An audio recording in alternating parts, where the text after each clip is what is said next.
হে high, কেমন আছো তোমরা সবাই? আমি মিমি। ষষ্ঠীর দিন সন্ধ্যাবেলা মা কাকিমণিদের সাথে নিয়ে ঠাকুর দেখতে যাব বলে রেডি হয়েছি।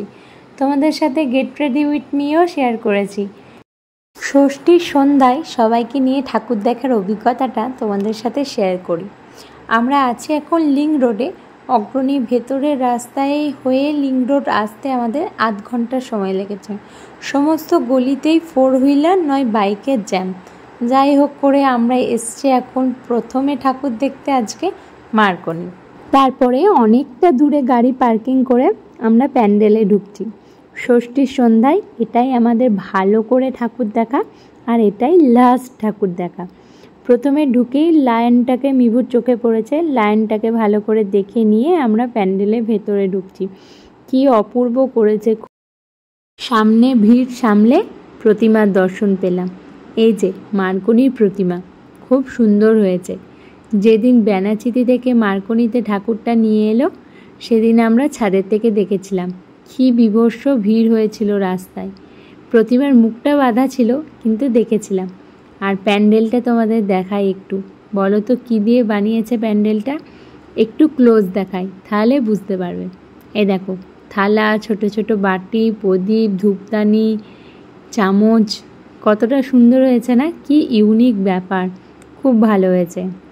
তারপরেই মার্কনিতে দেখতে পেলাম আমরা পাঁশকুড়ার চপ, আর গরম গরম ভাত ছিল, তাই ভাবলাম কিনে ফেলি। তাই নিয়ে নিলাম পাঁশকুড়ার চপ আর সাথে নিয়েছিলাম ঝালমুড়ি। পেট মন দুটোকেই ঠান্ডা করে আবার যাচ্ছি নেক্সট ঠাকুর দেখতে চতুরঙ্গে। রাস্তায় পড়েছিল আর একটা পুজো প্যান্ডেল, দেখে নিলাম সেটা। ব্যাস, শুরু হয়ে গেল জ্যাম। এখানে প্রায় আমরা 15 থেকে 20 মিনিট ওয়েট করেছিলাম। আজকে ষষ্ঠীর দিন, তারপর হচ্ছে সানডে, প্রচণ্ড ভিড়। আমি বোধহয় এই প্রথম এরকম ভিড় লক্ষ্য করলাম। কেন, আমি পঞ্চমী ষষ্ঠীর দিনই ঠাকুর দেখে ফেলি।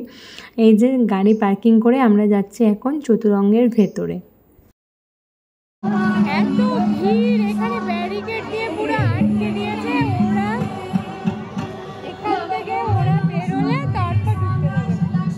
তাই বাইরে থেকেই চতুরঙ্গের প্যান্ডেলটার ভিডিও করলাম। ভেতরটা অসম্ভব সুন্দর, প্রতিমাটাও খুব সুন্দর। তাই ভিড়ের মধ্যেও প্যান্ডেলের ভেতরে ঢুকছে সবাই।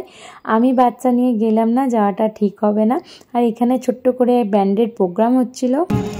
আরো একদিন তামসী তমসিনী রাত্রি চতুরঙ্গ থেকে বেরোতে আমাদের প্রচুর সময় লেগে গেছিলো। তারপরও বিশ্বাস করো, আমরা ভেবেছি শঙ্করপুরের ঠাকুরটা দেখতে যাব, সেই মতো করে এগোচ্ছি। হেন কোনো গলি নেই যেখানে আমরা জ্যাম কাটাতে ঢুকিনি। প্রত্যেকটা গলি, অলি গলি, যেখানে দুর্গাপুরে মানুষটা খুব কম মানুষ জানে যে এই গলিগুলো আছে, সেই গলিতেও ভিড়। যাই হোক, জ্যাম কাটিয়ে আমরা এসছি এখন কানাইলালে একটু ঠান্ডা খেতে, মাথাটাকে ঠান্ডা করতে। আমরা এখানে খেয়েছিলাম ঠান্ডায় লস্যি, মিষ্টিও খেয়েছিলাম। তারপর আবার আমরা গাড়ি নিয়ে যাচ্ছিলাম শঙ্করপুরের দিকে। বাট মিশনের কাছে এসে আমাদের মনে হলো আর যাওয়াটা ঠিক হবে না, অসম্ভব জ্যাম, আর 9:30 অলরেডি বেজে গেছে। তারপর আমরা গাড়ি ঘুরিয়ে কোনো রকমে রাত 11টায় বাড়ি ফিরেছি। সেই ক্লিপ আর নিতে পারিনি, বিভৎস অবস্থা। তোমাদের এবছরের পুজোয় এই ভিড়ের অভিজ্ঞতা কেমন, আর গাড়ির জ্যামের অভিজ্ঞতা কেমন? নেক্সট ইয়ার থেকে কিন্তু এবার আমি সকালে ঠাকুর দেখবো। Bye bye.